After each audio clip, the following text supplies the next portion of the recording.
Hello, David Zaritsky for the Bond Experience. Welcome back. I'm really excited about this guest today because we've been on a couple of shows together, but we've never had a chance to be one-on-one or one-on-two, if I count Justice a part of this. But Dr. Lisa Funnell, welcome to the show.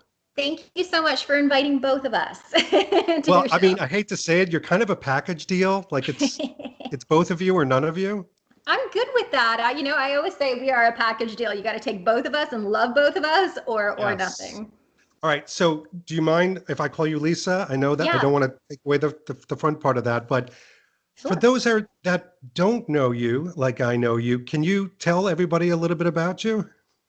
Well, professionally, I'm an associate professor at the University of Oklahoma. I teach in a women's and gender studies department. People know me best for my research on gender in James Bond, but I really study gender in action films. That's my bread and butter. So I've published research on Chinese warrior women. So I love martial arts cinema. I love a good action scene. Action choreography is my jam. I have done research on the Me Too movement, on Hollywood action women. So I'm just interested in seeing women in the space of physical action kicking butt. And so it's led me to this point where I get to study James Bond for a living, which is kind of a pretty good deal. That's insane. All right, so is this something that you sort of organically fall into, or do you petition the hell to make it happen? Well, it's interesting because at my previous appointment in Canada, I said, hey, could I teach a James Bond course? And it was a traditional English and film studies department. And they said, no, it was too pop cultural.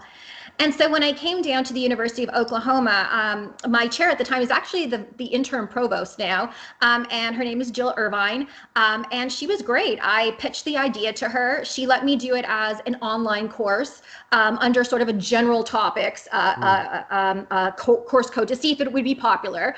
right. And when it was popular and very popular, and students demanded I teach it in person, we were able to move it up to being like a regular staple course with its own title, its own code number. But it took persistence. It took my belief in it, and I'm happy to justify the worth and the value of this course. And I also teach other stuff, like I teach a course on action women in Hollywood. So I'm used to having to explain and justify the significance of my work, and students seem to gravitate towards it. Yeah. So in our little corner of the world, the Bond community, and certainly my audiences, they've come to know you as and I want to this is the first part I want to really talk about. Your interest and your focus. I think some people go in there with a misunderstanding of, you're there kind of waving a strong flag. Mhm. So how could you possibly like James Bond, who is a bit of a misogynistic, relic from the Cold War? How does that balance happen? Well, to be honest, it's not just the Bond community who might have that question. I get the same question from people in my field. I get it from, in a sense, from men mostly asking like, how does this work? And oftentimes from feminists in my field being like, no, actually, how does this work? And so I get it from both sides. And for me, I think that there's a difference between critique and criticism. I think that we like a range of texts. I always say to my students, tell me what you like. I can tell you what's wrong with it. I can critique anything, and definitely am happy to, to go down that path. But we also like these texts, and we can have a place where we can like something and we can critique it for its issues, and both things can be true at the same time. And I don't feel any complications with all these levels within me, where I believe in equity in society. I want to see strong women on screen, but I also love seeing action men. I did Right. my master's, no, my undergraduate thesis was on the Arnold Schwarzenegger films and masculinity in Hollywood action. Like, I love men in action. So Yeah. you can like all of these things, and then you can still have a place to say, maybe I want women to have a stronger place in the world of Bond. And I think that that's a really good argument. And I will have to say this, I'm not alone in it. This idea that somehow as a woman and a feminist, I'm the only one saying these things. I think that there are a lot of men out there and fans of the franchise who find sexism to be a negative thing in films. And I encourage men to sort of come to the table and to talk with me. I'm very open about this, and I want to have these types of conversations. And I don't think it's only women who should be having these conversations. I want to invite everybody to sort of critique and join in. So full transparency, you and I Mhm. were part of a book launch, and what Yes. happened was I received so many emails as I typically do, but it's usually about something else. What's that sweater you're wearing? Stupid things like that. This time, people really liked a conversation that you and I had that I don't even know if you're going to remember it, but we went back and forth a little bit in a very positive way where I said, Lisa, from what I've heard, because I've listened to your podcast, I've listened to your guest spots and things like that. By the way, she has the most pithy, sardonic humor on her Instagram stories. It's phenomenal. But more than that, I said to you, I think you're like me in that we want to be surrounded by strong women and not be smashed over the head, slowing them down to say, look, there's a strong woman moment. You want that organically a part of it, by the way, without taking the Mickey out of Bond, because I think you really enjoy the Bond anti-hero character. Yeah, here's the thing. I like Bond. I like what Bond is able to do. And I think that the world needs a whole range of people with different personalities and different skill sets in order to make things happen. And one of the reasons why I gravitate towards the women of the 1990s was the fact that Bond needed them. He needed Natalia Simonova and GoldenEye. He needed her intellect and her computer hacking skills because he couldn't do it. And I love that idea that she might not be, say, the strongest physically, but she brings in intellectual. Gosh, couldn't even think of that word. She brings an intellectual dimension, and I think that the film is better. And I find that fans love her because she has something to contribute. And I think for me, as someone who studies action women, the one thing that I push against is this notion that, the one woman in the film, she's exceptional. Because when we say that this one woman is exceptional, she's different from the rule. And that means that none of us are really expected to be doing those types of things. I just like it when we have a range of women doing their part with a skill set. And we're like, yeah, women can be intellectual aides. They can aides, they can be physical aides, and just make that normal and naturalized. And I think people will gravitate towards it. Then they're like, sure, I can be any of these things. Or I can be a combination, or maybe there's an alternative that will come down the line. But I like that idea. And the same thing for men. Like I of men in film and seeing a range. Like Bond is one type of masculinity, but give me more. Show me different men with different body types, different races, different abilities, all being heroic together. Then more of us can sort of buy in and maybe see shades of ourselves in these characters. Yeah, and it's interesting too, because what I find that some men get a little bit nervous about, and I think this will be a fun conversation because in your studies, and I'm a marketing person, so I think we have something in common with nostalgia. Mm-hmm. Nostalgia is such a strong animal that lives within all of us. The Karate Kid, Netflix thing is so strong because it just pings that wonderful heartstring of nostalgia. Yeah. Bond does the same thing. So what happens is I think people bristle when they go, hold on a second, is No Time to Die going to change my James Bond, that ownership? Whereas I could very easily, and I think you can too, I know you're a fan of Wei Lin, so am I, Camille, Vesper, those strong women that all Bond fans, men, women, and otherwise love. They go to that not because, again, they're flying the flag of look at me, see, I represent something, but just it happens. And they truly are on equal planes. And I think that's something to be celebrated. Where some people get nervous is, are they going to make a point of bashing it over the head, whatever bashing it over the head is? Yeah, and I think maybe some of the issue with this has to do with the way that these films are produced. And so when we think about action films in general, the vast majority are written, directed, and produced by men for a presumed male audience. And there's this idea that if women take on a directorial role, that somehow they're going to ruin it. That if you are a woman, you are going to be feminist, whatever that umbrella term is supposed to mean, and you're going to go out and you're going to ruin it. And so when I think about James Bond, we've had Barbara Broccoli at the helm for 2 different eras. And the question is, has she ruined it? Because we're seeing billion-dollar profits, or close to $1 billion with Spectre profits. Yeah. People are still gravitating towards these films. People are still excited and they're still going to see these films. And then I think about Phoebe Waller-Bridge. I'm excited because she's brilliant. She has my sense of humor. She's somebody who is clever and witty and intelligent, but is spontaneously so. And she's also someone who's got the slapstick humor, which I mean, put her together, she's what makes me laugh. And just seeing what she can interject, not just because she's a woman, but because because she's a great writer and she knows how to write characters. And I think women have always played a role. And I don't think women are going to ruin James Bond, but maybe an expanded perception just allows us to enhance and to get maybe a woman's perspective in there to just sort of amplify Bond, not take him down, but to make him even better.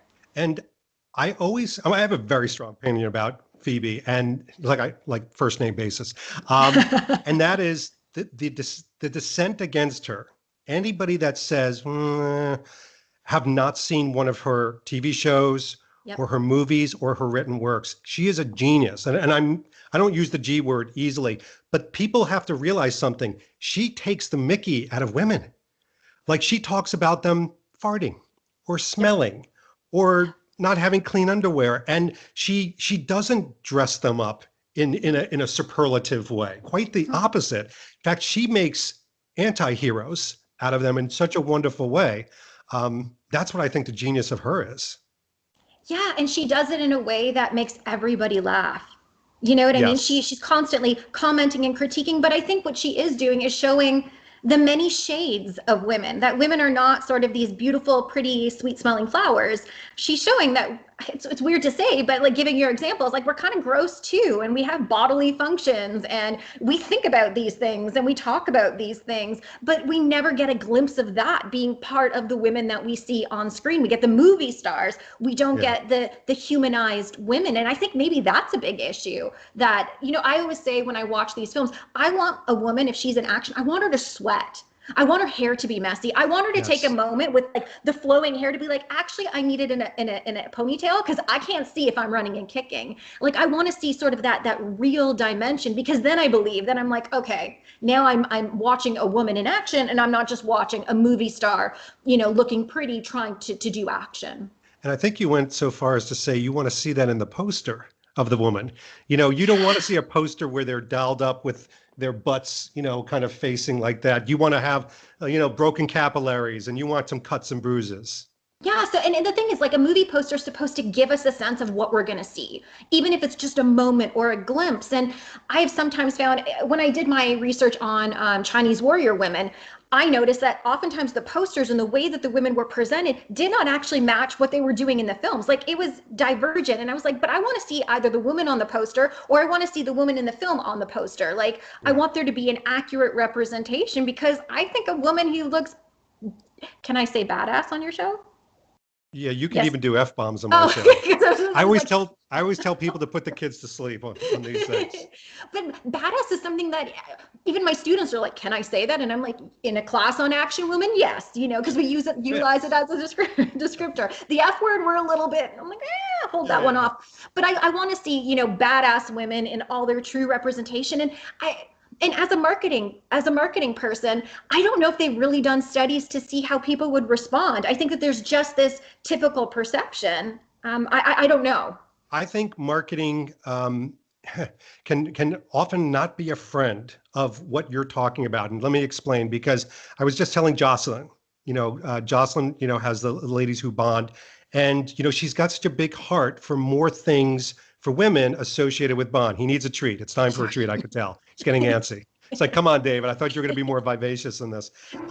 But I said to her, Jocelyn, you be patient, because I mean, it's a time-based thing, but you have to understand from a business. And I got the stat from the brands, 97% of the audience for products of James Bond are men between 25 and 55 with expendable income. And I even know the socioeconomical levels, which does leave people that don't make a lot of money in the lurch, as well as obviously, females. And I said, it's gotten actually worse, not better.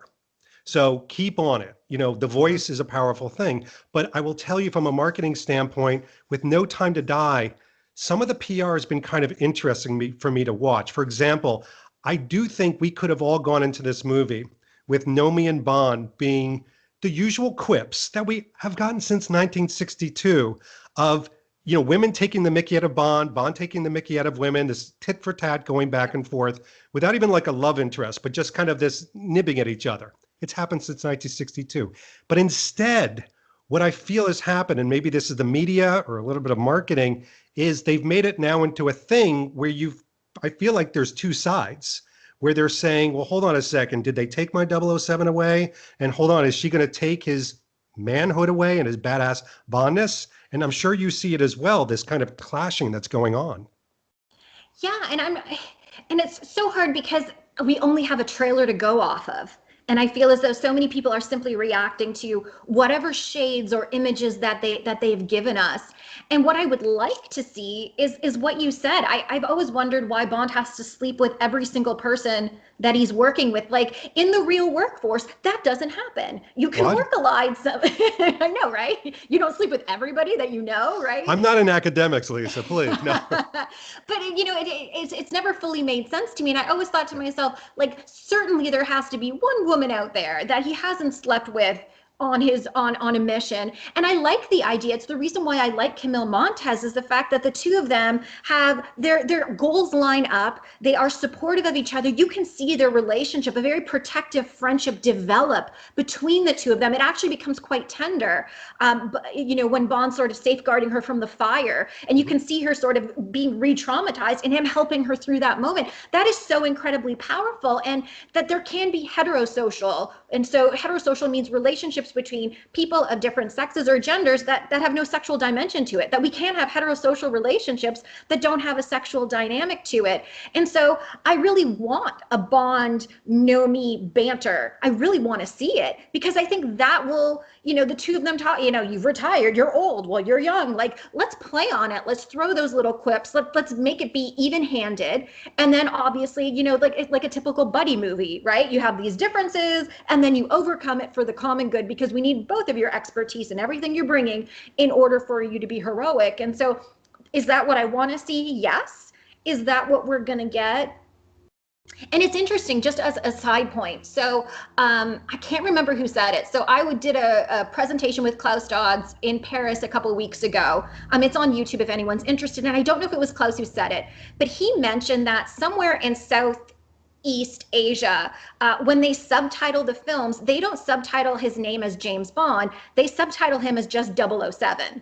And so Klaus and I were starting to talk and think about, like, then what does it mean for this film, where you have James Bond, who no longer has that number's been given to Nomi? How the heck are they going to subtitle that when for years, 007 has been his name? And so I think that's just an extra nerdy little dimension that I'm thinking of, where I want to know what it must be like then to go into that film, and the confusion that might happen with this type of idea, because to those audiences, literally, she will be Bond, because they've been socialized, with the naming. So it can mean different things in different markets. I agree. And, the latest Bazaar magazine, Harper's Bazaar, which had, obviously Lashana Lynch on the front of it, literally announcing that she is the new 007. I mean, it's without question. Even if they've made some mistakes in other books about 003, the big popcorn dropping moment is 007.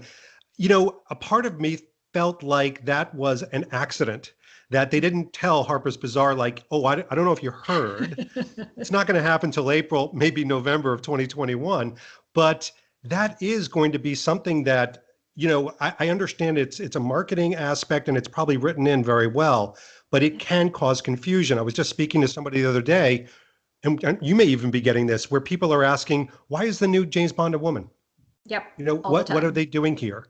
And so that can be done on purpose from a marketing standpoint. How do you keep people talking?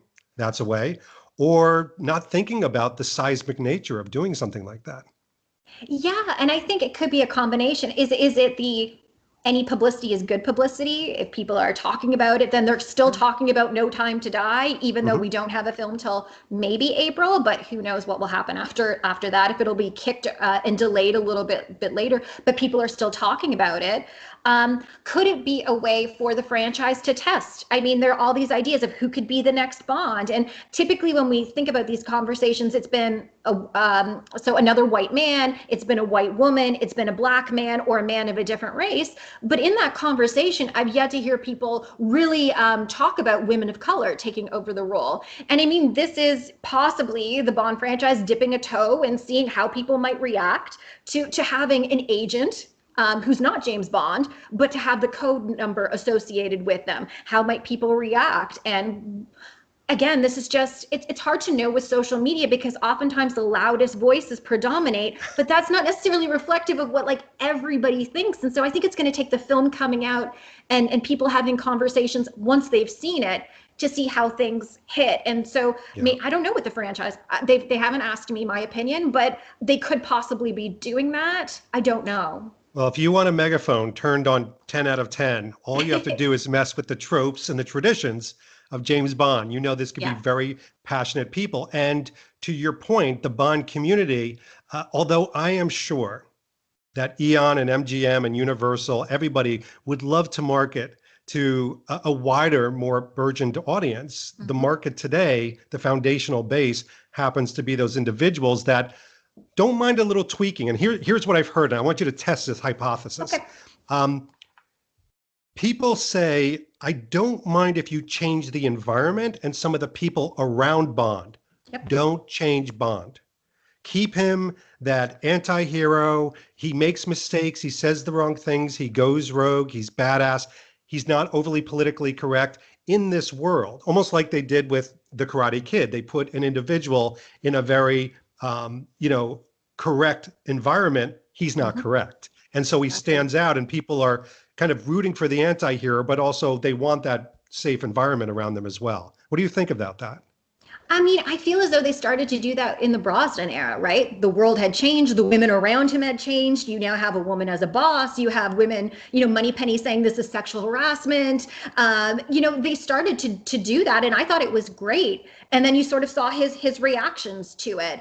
I really feel as though the Bond franchise really presents this notion that we still need, I don't want to say the old ways are best, but we still need some of our traditional ways and our traditional masculinity to get us through. And so I'm not against that. And I think it raises a really interesting question about gender swapping and race swapping. And is this really a viable approach to give us diversity in film? And I have my own questions about that. This idea that this idea of just constantly remaking and reinserting different people into those roles. I'm not sure if that's the most effective way to do it. Why can't we come up with original scripts? Why can't we come up, when it comes to women in spy films, can't we come up with something where we don't have to deal with, and I don't want to say the baggage of James Bond, but the legacy of James Bond has been one that has had some sexism and misogyny in it. So instead of having to really fully deal with all of that, we can create smart, strong roles for women. And this is something that I really wish that Barbara Broccoli would really get behind and greenlight and say, look, if we're going to do James Bond this way, but I'm going to greenlight, this type of film and this type of film. And so that, just to let you know, fan base, I'm going to be doing this and keeping Bond this way, but I'm going to be emphasizing, because she has said so many times, I believe in strong roles for women. And I would like her to really sort of follow through, because I think she has a voice in the industry and she has a track record of success. And I think that she could have a really strong platform to support fresh original scripts or even adaptations. There's a lot of great literature out there and ideas. Why is it that we have to make and remake the same things? And I'm thinking, what did I hear that is Sookie, the HBO series with vampires. True Blood. True Blood. True Blood.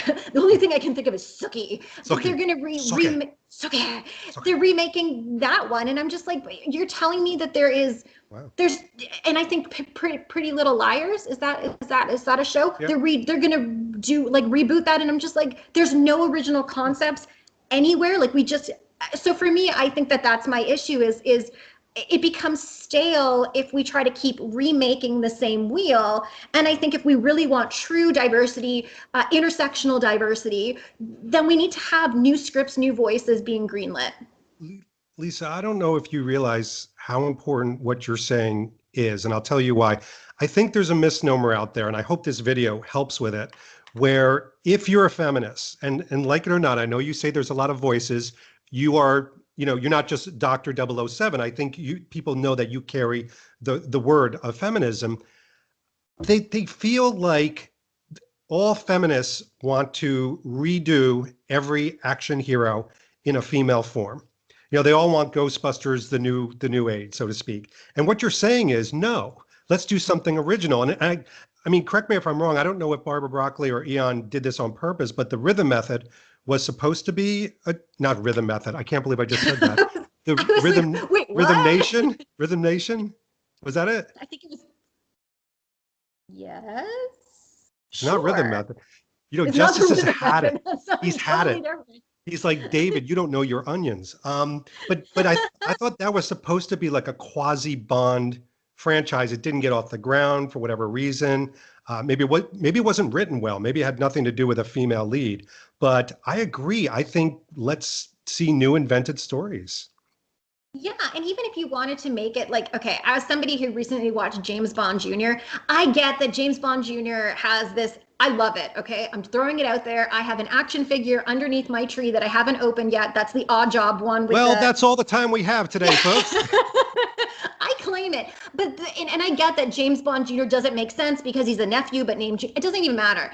I mean, if you really wanted to do something with James Bond, I could take a niece, I could take a cousin, I could take, anything where you can be like, yeah, I know who James Bond is, but here's my original storyline, or give me a Miss Moneypenny storyline, or give me a Wayland spinoff, or something. People who are interacting in the same space, but are not, they have some connection to Bond, but they don't have to be Bond. I think that there's really creative ways if you want to do a James Bond cinematic universe, or even not, stepping outside, to do it in a way that could be good and compelling, and in a way that can keep your traditional fans and not push them away. And just to say, I can't speak for all women, and I will not speak for all feminists, but for myself, I think that action films starring men are amazing.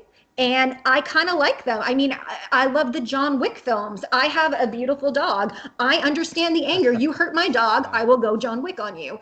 And it's why I can appreciate then Atomic Blonde, because Charlize Theron is in the same style, doing a lot of the same things, and doing it in a way that's utilizing, costuming in a different way, and fashion and music. And I'm excited about it because it's stylized the same, but it's a different storyline, and it's customized to reflect, the original source material, but also her own sort of narrative trajectory. I love both films equally. And I think that there's a space for us to not have to discard everything and throw away everything. We can still find value, and we can still look back on things that we loved as kids and be like, this is a little troublesome, or maybe this doesn't make sense. We can critique them, but it doesn't mean we have to throw everything away. We can just say, maybe in future films, we don't have those elements. We can just grow beyond them, but we don't have to throw out everything. Because I think maybe that's where the feeling of sort of guardedness comes from fans who are like, what? Because it's that notion, if we start critiquing it, you feel like you're being criticized for liking it, or criticized because you haven't thought about it before. And yet not everybody has access to media literacy education. Not everybody has been taught how to look at films through a critical lens, through a feminist lens. Not everybody knows how films are made. Not everybody knows how films are marketed, like all the stuff that goes, behind the scenes.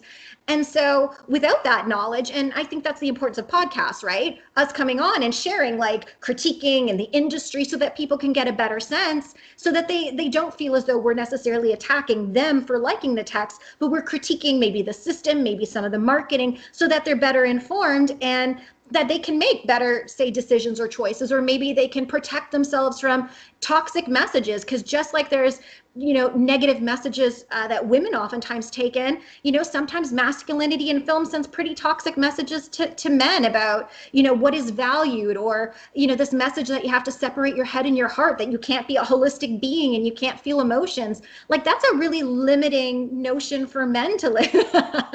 Now, this is gold. Talk slower. But I think, it's for me, it's not just about women. It's really about anybody who's being a spectator and just being able to see things, still enjoying them. I still love these films. I watch them a lot. I can also critique them and do these things at the same time, while feeling like I know what I'm watching and I'm protecting myself. I can take in what I want, and I can sift out what I don't. Yeah, and this is good, because I think there is, and again, we're kind of popping these, misunderstandings, I'll call them, where if people critique things like a film from 1964, 1963, what I've always told people is be very careful looking, with 2020 eyes into something in 1964. However, if you use it, as you're saying, as a learning tool to say, look how far we've come, or look where we need to evolve to, or look at the message here. where I think people have taken a look at some people that might critique that and say, well, clearly they hate Thunderball. Well, no, I'm just talking about this aspect and how far we potentially come or not. I think you talk about, and I do, I'm this is a very selfish question because I don't care if anybody's not watching. I wanted to ask you about this thing because I think I've been so guilty of it. The gaze, Mm-hmm. which I thought it was something else before you actually explained on one of your podcasts what it was. But, the gaze, like when Bond is, doing elevator eyes and looking up and down, or even Inspector, the most recent film, where she walks down the train and she says, you shouldn't stare like that. Although she's smiling. Let's talk about that. And he says, you shouldn't look like that. Talk to me about the gaze, and especially in the context of a Bond film. Yeah, so typically when I teach gaze theory, it's a theory by Laura Mulvey. She started, I think she wrote it in 1975, and she was trying to talk about the way that, in a sense, men and women are presented in classical films. So she was talking about like classical Hollywood films. And so her theory is basically there's an active male gazer. He's the one who holds the look. He's the one who's going to be doing the looking. And then there's oftentimes a woman who is going to be, I think what she calls it, I think the object of the gaze. I always call it the gazee, and I know I've made that up. Okay, I've totally made that up. But she's sort of the. It's going to stick. It's gonna maybe, and so she's the one who's usually placed on passive display. And so these films give us this moment of erotic contemplation where like the narrative stops, the man looks, the camera follows the point of view. We are all invited to do the looking as well, and the woman is placed on display. And I use Dr. No as the best example. Bond walks up, Honey Rider walks out of the sea. She says, "Are you looking for shells?" He says, "No, I'm just looking." Then there's a shot to her body, and we're all looking at her. And then Coral runs down the shore trying to like signal that something's happening. And then he just looks at her, mouth drops open, and we share the gaze as well. And so it is this tool that is utilized. And when we think about it, I mean, again, as I said, most films are made by men, right? Most people who are the cameramen, the directors, there are men who are in a sense writing this and representing it. And it has been a tool utilized in films and consistently in films. Now, how we watch the films, how we consume them, I think that there's flexibility there, right? We might follow Bond and find her attractive. We might be like, yeah, I'm not attracted to her. Bond's better looking to me. Like, we don't have to simply buy into. So Stuart Hall has these three different levels of the way that we sort of watch and screen films. And so he has that you watch films and you take them in directly as intended, right? So you have the intended reading. He has terms for this. I don't even know what they are. Then they're sort of like rejecting completely. You watch a film, you're like, I don't connect with this. I don't get what's going on. There's a wall between you and the film. And then my favorite is the last one. It's negotiated, where you pick what you want to connect with, and then you discard what you don't, and you negotiate your own reading through the text. And I think really that's where most people actually fall. And so the gaze is a common tactic that is used in media, film. James Bond is an example that I use, but it's Transformers. You look at the first Transformers, I think of Megan Fox. Shia LaBeouf looks, it's her body. We all gaze, we're all looking, right? And it's a level of objectification that happens. What I think is interesting about James Bond, I mean, we're always looking at James Bond, right? But I think Casino Royale was really interesting because it shifted the gaze. What it showed us was Daniel Craig, who had done a lot of working out, kudos to him, coming out of the sea in the position of Honey Rider. And you saw women on the shore, whether it was Solange Demetrius the first time or Vesper Lynd the second time, looking at him and looking at his body and providing a female gaze in the film. And so we're taking their perspective. We're like, wow, Bond's pretty attractive. Trust me, come to my students on gender and James Bond. They find, Daniel Craig's body in that film very attractive. In their personal impression section, they're like, whoa, he's really attractive. Women are gazing as well. And it's interesting in that scene that Vesper Lynd, her body's completely covered and she's laying on his chest, caressing it. Like, he's really the focal point. So there can be multiple types of gazes, even in a James Bond film, that are so being is gazing it. So two things. First of all, let's go back to the Dr. No aspect with that gaze. We love Bond very often because he's fallible, because he makes mistakes, because, he has had a certain amount of upbringing, maybe scorned, maybe he feels a certain way about women. We can sit back and go, I can't believe he just did that dog. I mean, I'm happily married and I look at him and go, yeah, There's no way I could get away with that ever. I'd have a shell thrown in my head. But that's also what makes Bond Bond. So if we start to edit out that gaze, and then I'll take it to the one you mentioned in Casino Royale, you almost sounded like you were celebrating, and why not, the fact that the gaze had changed from obviously, Bond to Vesper now and Bond to Solange. So are gazes bad? Is it just a thing? And are they purposeful and are they useful?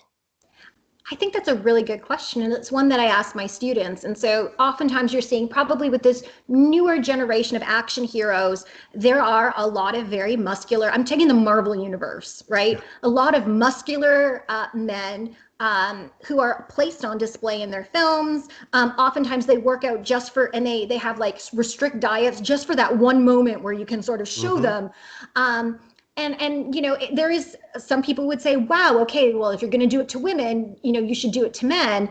And then part of me is like, yeah, but if it's harmful to women, is it not equally harmful to men to do this? Are we just reinscribing some of the expectations? And like, it really sucks to have a body ideal that you can never match, and women are constantly peppered with this type of information that, no matter how hard I work out, and I definitely do work out, I will never have abs. Maybe I just want one ab. Put it anywhere just to say I've had an ab at some point. Just on the side of your face, right? I don't care where it is. And be like, this is my ab. But like, you know what I mean? And yet there are these messages that I've taken in my entire life that are like, this is what it means to be attractive and appealing and so on. And I know that men have had similar messages, but oftentimes these movies then sort of create a very specific body ideal. And there's some men that no matter how much they work out, they don't have the actual like physical dimensions to have, these elements, right? And so it can be a very limiting representation for them too, and it can do harm.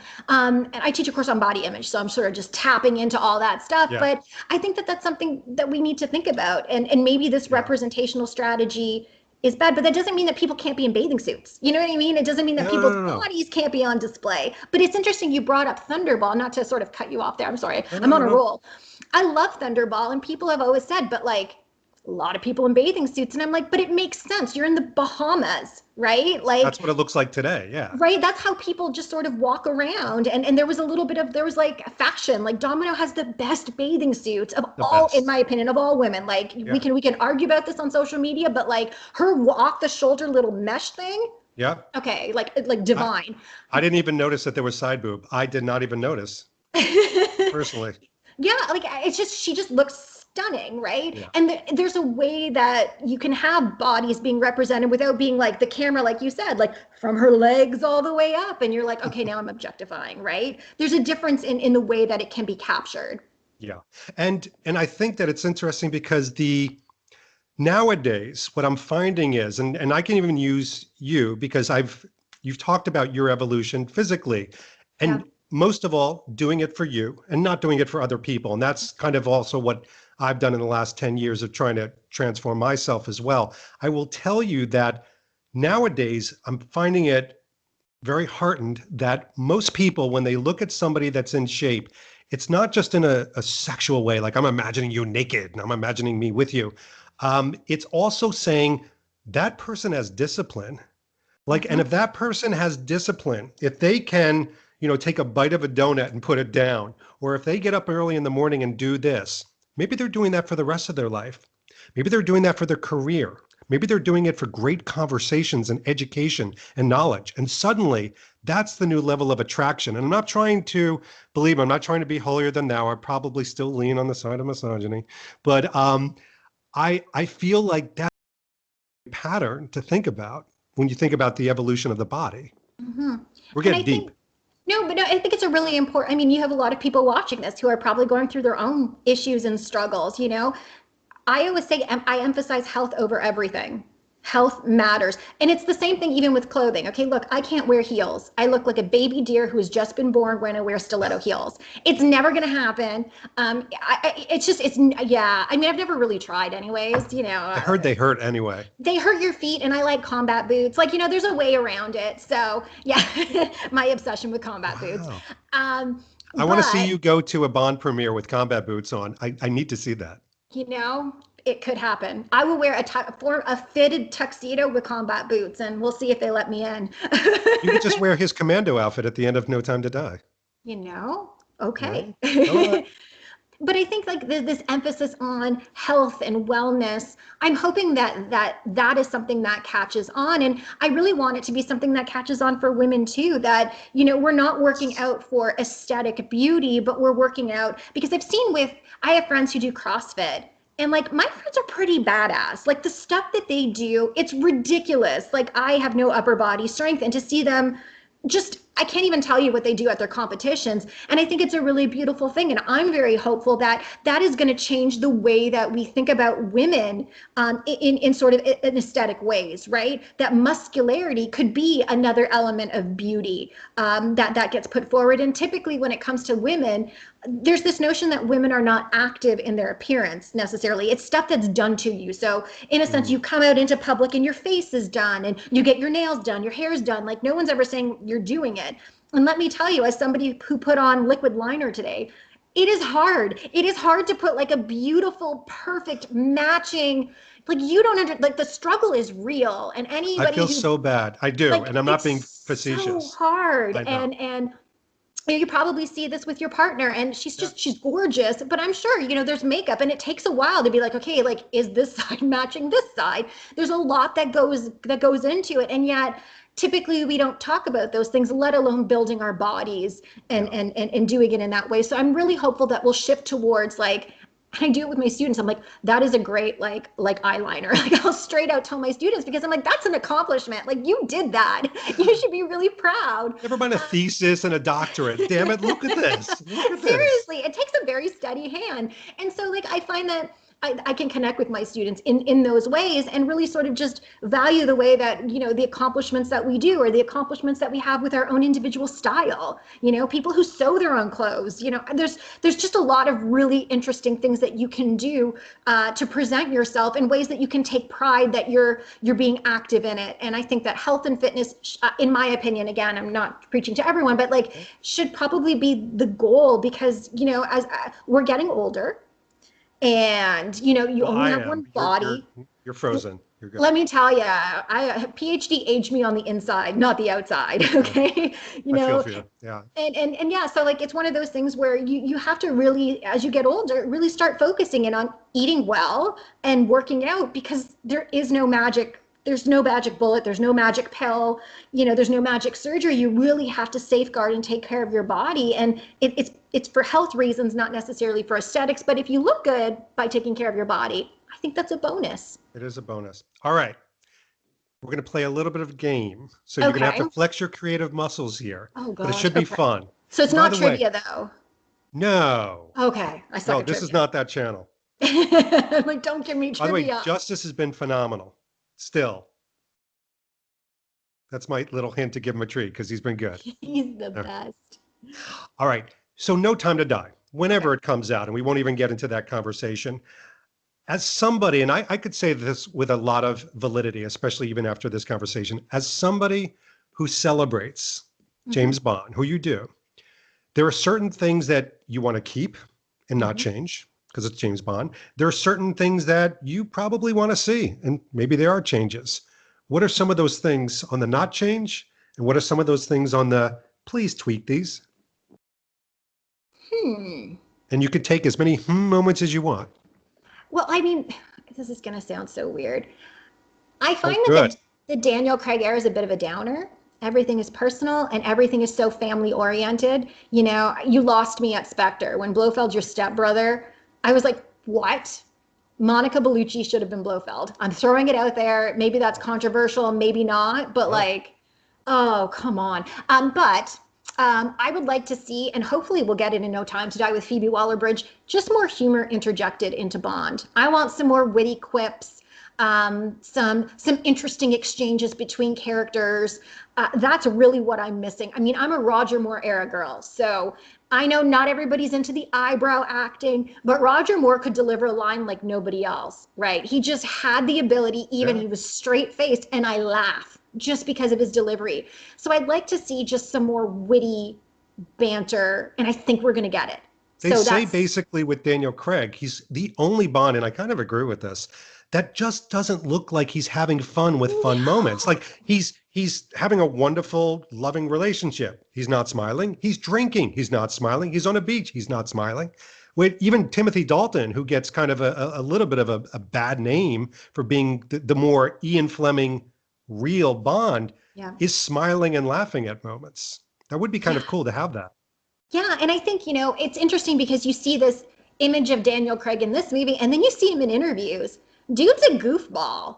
Like, Yes. he's done, like, I love seeing the promo that he did with the dogs when he was like playing with Yeah. okay, like, give him a dog in the Bond film. I don't know, like, if Yeah. that's what will make him smile. But I think that he has a little bit of a quirk to him. And I think he could pull it off. Just give him the opportunity to be a little bit lighter. Like Mm. you can, not Felix, huh? That was my own pun there. It was not even But funny. It's okay. not a dad I joke laugh at at all. my own No. jokes. I don't even need like a laugh track. Here I am. But I would like to see that. So what would I like to let go? I'd like to let go just too much seriousness, and I'd like to bring in some more fun. Um, I'm trying to think of what else I would really like to see. Well, Snow. oh, Bring snow. on the snow. I love me a good action sequence in the snow. So I don't think we've had one I don't think dropping the Algerian knot necklace is enough snow action for me. Snow I action, don't but even know if that was real snow. it was probably fake. It looked a little like Wheaties-ish or Okay, so real styrofoam-ish. snow. Like Real I'm the snow. real Spectre snow. wasn't enough for you. What? It's weird. Like I've got like a whole like black spot in my memory when it comes to Spectre. I think I've I'm blocked getting out that. so much of that. And by the way, nobody would blame you. There's some people who are huge fans, and I don't want to. We all have our favorites. Who is that person? A couple of them I've seen them on the internet, and I'm just like, really? But here's my thing. My thing with Spectre is it's lost potential. I watch it and I keep seeing little things, and I'm like, what if? What if we actually film this car chase in a way that was exciting? What if we had a different Blofeld? What if, and the whole film, it's just like, what if Bond and Madeline Swan actually took some time to have a montage so I can find them falling in love? Because I don't believe anything. Like, there's a lot of moments where I'm like, oh gosh, like who looked at this and said this was the best cut we have? So yeah, I, that's my anger with I Spectre. tell people with Spectre, when they announced the title Spectre and they pulled the thing off the car, we all dreamed a much better film than Yes. than we saw, unfortunately. And I I think that's thought fun. that I loved the poster that had like the cracked glass. I thought, Yeah. ooh, and then I saw the pre-credit sequence and I was like, ah, and then the whole movie, and I kept looking at my watch. I'm like, oh gosh, we've got 2 more hours of this, one more Yeah. hour. Like, really, what are we gonna do now? And it just got progressively worse, in my opinion. All right. This is a totally uneducated, no Okay. way you could know question. Uh, when do you think we're going to see it? Best guess. And you could give month. You don't have to give date. It's hard because once I've seen what Warner Brothers has done with their film dump, that definitely complicates things. So I'm not really sure what to make of that. And if the amount of debt that MGM is accruing, I mean, are they really going to get 800 or 900 million for someone to buy them out? I don't think that's going to happen. Yeah. I think that if the vaccinations start to be effective, if they are widespread, I still think April's a long shot. I mean, but a summer Bond film, a summer blockbuster Bond film, I know that there's reasons why they don't want to release them in the summer, blah, blah, blah, pandemic. Give me a film when I've got a vaccination in my system and I'll go see it in a theater. Like, Yeah. and I think a lot of people are going to be like that. There still might be masking requirements and stuff like that, but I can last a couple hours watching a Bond film with a mask on. Once I know I'm safeguarded with a vaccine, then I'm like, to me that's the game changer. So I think it's really going to depend on that and how quickly it gets distributed. I would like it to come out in 2021 Yeah. because I have a book project that depends on it. Oh, is that Nothing, right? just kidding. Yeah, I'm doing an edited collection on the Daniel Craig era, and I've encouraged all of my authors to include No Time to Die. And if it keeps getting delayed, then I can't take in their papers. So Oh, I want that's them to right. watch it. So Oh my gosh. Maybe I they'll make an mean, exception. yeah, so we'll see. We'll see what happens. But I mean, again, I don't want it to come out unsafely because I have a book project that depends on it. So Yeah. I mean, you got to get greedy, but not that greedy. But yeah, last thing we're going to talk about okay. is you did something and it's become quite popular very quickly. And that is you started your own podcast. You've been a guest and you've certainly contributed and you've written some wonderful books and warrior women and papers galore. But you jumped into the podcast, License to Critique. What's it all about? So License to Critique is basically the answer to a request from a lot of people. So I have been on the James Bond and Friends podcast. I've done other guest spots, and people kept messaging me saying, hey, is there a place where I can access your work?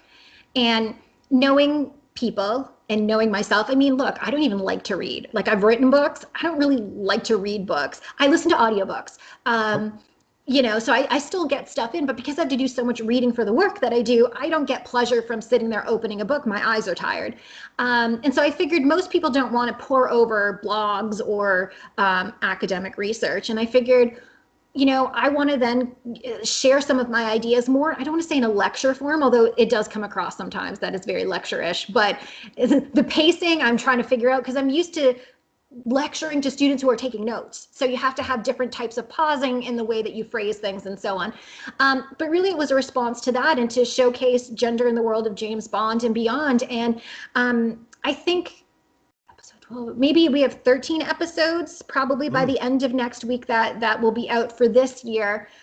Some of them are simply me going through and relaying some of the research that I've done. I want to be a bridge between the amazing things that I hear in academia, and then there's a whole bunch of walls, paywalls, journal walls, having to read academic scholarship, which can be dense at some points, and really start showcasing the work that I've done. So you get shorter episodes that are about 30 minutes, like little, where I focus on different topics. And then I mean, I've interviewed 3 people. I'm going to interview a 4th, and then probably next year start interviewing more people, academics, because academics are doing some pretty interesting work, and I don't expect most people to read it. So what I want to do is I'll go read it, and then I'll ask questions, and then I can have a really good conversation with some really amazing people who are doing amazing work, and trying to, in a sense, be that bridge. And I will say surprisingly, I've had I didn't know how people would receive it, but I have received, some pretty lengthy emails from people who've listened to my podcast who are thinking about Bond, who are thinking about why they have their favorite James Bond, how they feel about women in the franchise, aspects of James Bond's body. I had 2 podcasts about that. And it's amazing to me as an educator to see that I'm inspiring people to be thinking about and critically analyzing their own fandom and connection with the franchise. And to me, that's the most worthwhile thing. Like, one email, I got one today, and I was like, wow, I didn't realize that it had this much impact. So I like, let's be honest, you do it with your own work too. I mean, your goal isn't just to talk about Bond, but you're here to connect with people and to try to help them understand Bond, and to inspire them, and to make them feel part of the community, and to give your own ideas and insights. And you do a brilliant job in that way. And so I think we're all sort of trying to utilize, in a sense, our strengths and abilities. And it's also pandemic stuff. Like, I'm quarantined pretty much, and I got lots of time. And this is my way of hopefully being a little bit of a beacon of light to other people, because I know what it feels like to live alone in a pandemic. And, I love my dog, and I'm very connected to my dog because he's my output, and he's there when I do he's literally beside me when I record my podcasts, And so I just want to be able to showcase some of my ideas, but also, be with other people who might not have somebody there sitting with them, that you can listen to me and know that it's a friendly voice, it's coming from a good place. And I'm there with you. That's so, as somebody, quite frankly, that consumes these, in fact, I particularly like how you section them off very often by dates, the Bond women and the Bond women villains, the quote unquote villains, and, how does it change from year to year and generation to generation? I love those. And then, even going into the Daniel Craig. But as someone that consumes them, I will tell you, one of the things that I really like about it isn't just the message, it's that it's unique. And this is not to say anything negative about anybody's Mhm. creative material, because I love what everybody does, because it's their creative, ability Yeah, on yeah. public display. But there really isn't anything like it out there. You're not going, I'm here to do my ranking of Pierce Brosnan's best movie. And not that there's anything wrong with that. I've done those myself. Yeah. But you really are taking something that you're passionate about, you're putting it through the filter and magnifier of the Bond franchise. And it's things I've never, number one, heard, but number two, considered. Um, has it softened me? Has it changed my mind? Maybe with some things. But even if it didn't, I find it highly entertaining. You're very eloquent with it. I don't know if you sit there and read something, but there's no ums or ers. What's with that? I mean, I have editing technology, so in case there's any ums, I think I throw more in when I'm doing interviews, because we're just sort of spitballing and going back and forth. And I do have a script, because I don't want to.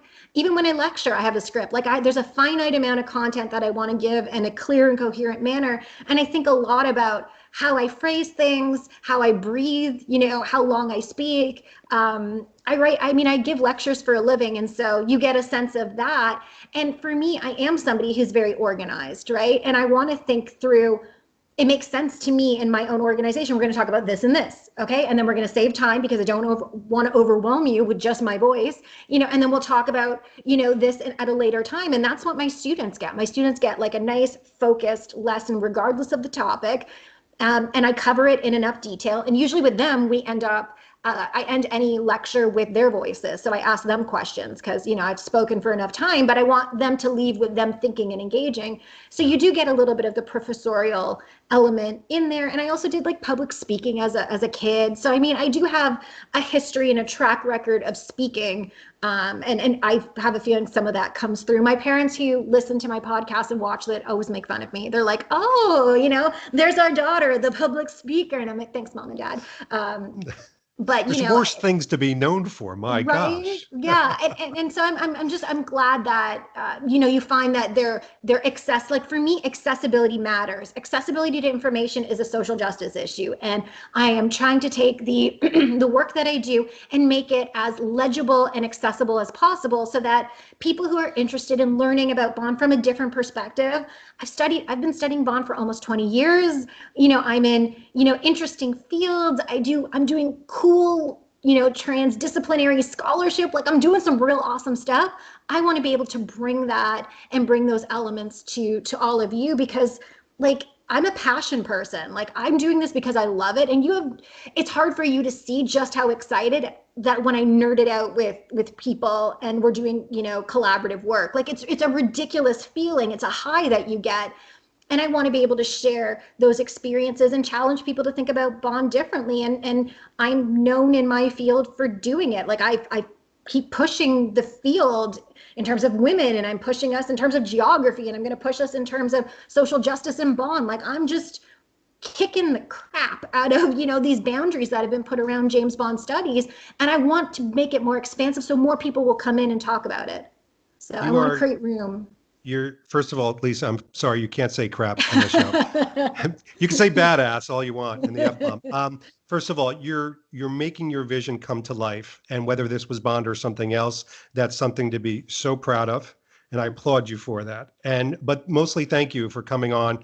We had kind of passed in the night, so to speak, and on a couple of things, but this was a lot of fun for me. This didn't seem like we were doing a video, but here we are doing one. But thank you so much, and I hope you come back. Yeah, absolutely. Just let me know when you want me to come back. Yeah, we're in a pandemic. What else are we going to do? I got so much time. I'm just like, So much time. my schedule's free. Well, this has been Dr. Lisa Funnell and David Zaritsky from the Bond Experience, and we'll see you all real soon. Take care. Thanks for watching this episode. If you want to be up on the latest from the Bond Experience, just click on this subscribe and subscribe to our channel. You're going to get all the latest and greatest information, plus some exclusive content. And by the way, speaking of content, here's something especially for you, just because we know you. Talk to you soon.